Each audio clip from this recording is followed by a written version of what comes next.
आओ आज बुद्ध के बारे में कुछ रोचक जानकारियाँ हम आपके साथ शेयर करते हैं।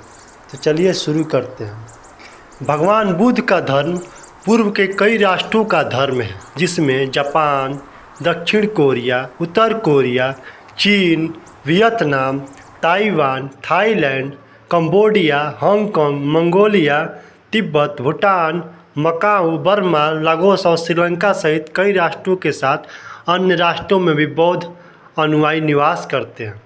हालांकि Bangladesh, Pakistan, Malaysia, Indonesia, Singapore और अफगानिस्तान में बौद्ध पर हुए अत्याचार के चलते वहां इनकी संख्या कम हो चली है। आओ जानते हैं गौतम बुद्ध के बारे में 25 खास जानकारियाँ।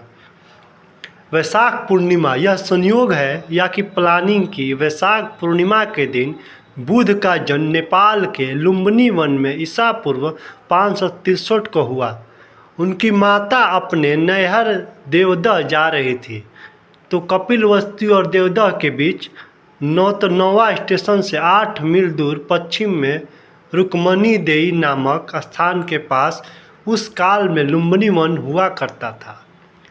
वहीं पुत्र को जन्म दिया। इसी दिन पूर्णिमा 528 ईसा पूर्व उन्होंने बोध गया में एक वृक्ष के नीचे जाना कि सत्य क्या है, और इसी दिन 483 ईसा पूर्व को 80 वर्ष की उम्र में दुनिया को कुशीनगर से अलविदा कह गए। दोस्तों, बुद्ध के माता पिता बुद्ध का जन्म सिद्धार्थ रखा। सिद्धार्थ के पिता सुधोधन कपिलवस्तु के राजा थे और उनका सम्मान नेपाल में ही नहीं समूचे भारत में था। उनकी माता का नाम महामाया देवी था।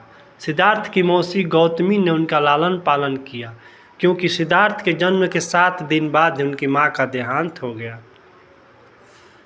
पत्नी और पुत्र गौतम बुद्ध शांकवंशी क्षत्रिय थे। शांक्य वंश में उन्होंने सिद्धार्थ का 16 वर्ष की उम्र में दंडपाणी शाह के कथा यशोधरा के साथ विवाह हुआ। यशोधरा से उनको एक पुत्र मिला जिनका नाम राहुल रखा गया। बाद में यशोधरा और राहुल दोनों बौद्ध भिक्षु हो गए। बुद्ध पर भविष्यवाणी क्या क्या हुई थी आइए जानते हैं। बुद्ध के जन्म के बाद एक भविष्यवक्ता ने राजा सुधोधन से कहा था कि यह बालक चक्रवर्ती सम्राट बनेगा, लेकिन यदि वैराग्य भाव उत्पन्न हो गया तो इसे बुद्ध होने से कोई नहीं रोक सकता और इनकी ख्याति समूचे संसार में अनंत काल तक कायम रहेगा। राजा सुधोधन सिद्धार्थ को चक्रवर्ती सम्राट बनते देखना चाहते थे, इसलिए उन्होंने सिद्धार्थ के आसपास भोग विलास का भरपूर प्रबंध कर दिया ताकि किसी भी प्रकार से वैराग्य उत्पन्न न हो। बस यही गलती सुधोधन ने कर दी और सिद्धार्थ के मन में वैराग्य उत्पन्न हो गया।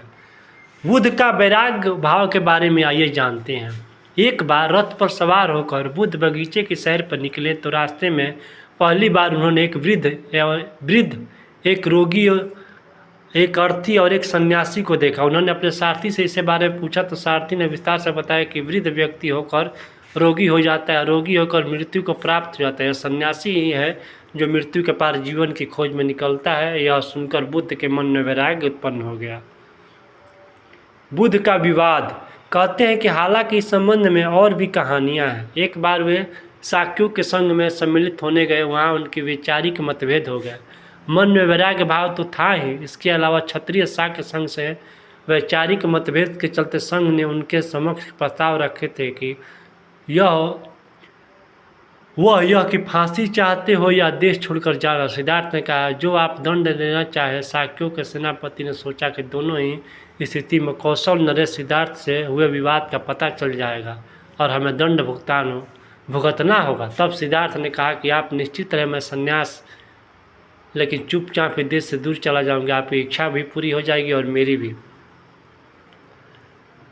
चलिए दोस्तों, बुद्ध का गृह त्याग के बारे में कुछ बातें जानते हैं। आधी रात को सिद्धार्थ अपना महल त्याग कर 30 योजना दूर गोरखपुर के पास अमुना नदी के तट पर जा पहुँचे। वहाँ उन्होंने अपने राजसी वस्त्र उतारे और केस काटकर खुद को संन्यास्त कर दिया।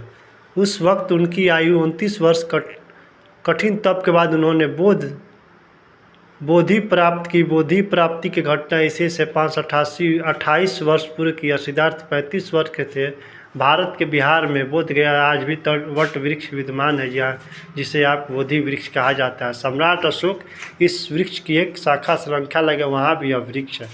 दोस्तों, आज हमने आपको बुद्ध के बारे में कुछ जानकारियाँ रोचक बताई। चलिए नेक्स्ट जानकारियाँ हम बहुत जल्द आपके साथ शेयर करेंगे। तब तक के लिए धन्यवाद। वीडियो अच्छा लगा हो तो लाइक शेयर सब्सक्राइब